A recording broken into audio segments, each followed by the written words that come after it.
આભાર દર્શન કાર્યક્રમ એટલે સૌને મળવા માટે.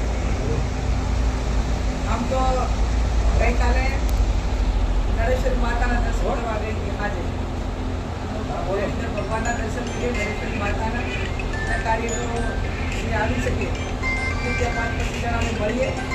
આમ નગુણા ના લઈએ કે જવા માટેનો પ્રયત્ન કરવો પડે.